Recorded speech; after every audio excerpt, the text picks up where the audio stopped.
of intelligence apparatus. This person who they're nominating did work for Huawei. Can you explain that one? Again, really poor judgment. Why they would do that, I don't understand.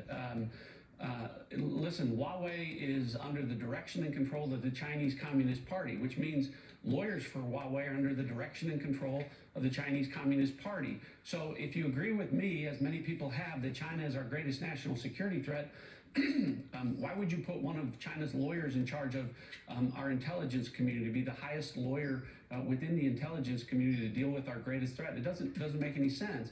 And to the point about COVID and China's role with respect to that, Maria, the Biden administration put out a 200-page strategic plan on COVID-19, and not a single word, not one word on the origins of COVID-19, even though there's increasingly intelligence and evidence that indicates that the origins was a lab leak from the Wuhan Institute of Virology, but yet the Biden administration refuses to confront China on that issue and other issues like Uyghur genocide, what they're doing, what they've done in Hong Kong, their aggression in the South China Sea.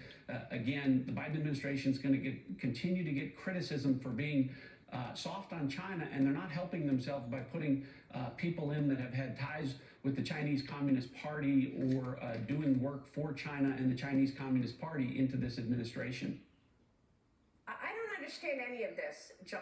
I don't understand why the issue of the origins of COVID never came up during Joe Biden's conversations with Xi Jinping, didn't even come up in that Alaska meeting. I don't understand why they want to get the United States back into the Iran deal. That's obviously not in the best interest of America. The COVID situation, back in December, you were with me on this program and you warned us, because you wrote it in your op-ed, that China is trying to biologically enhance its soldiers. This week, a Chinese professor with close ties to the CCP declared this. He said, China defeated the United States. They won in a biological war in 2020.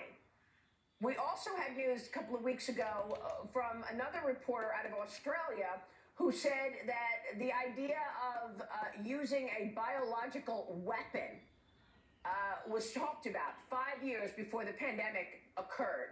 So what are your thoughts on all of this? As, by the way, the Global Times is recommending that the CCP bomb Australia. And we know that the Global Times is a mouthpiece for the Chinese Communist Party. They're out with a piece saying, oh yeah, the CCP should bomb Australia. Australia, of course, has been one of the courageous countries to push back. They want answers on COVID and the origins.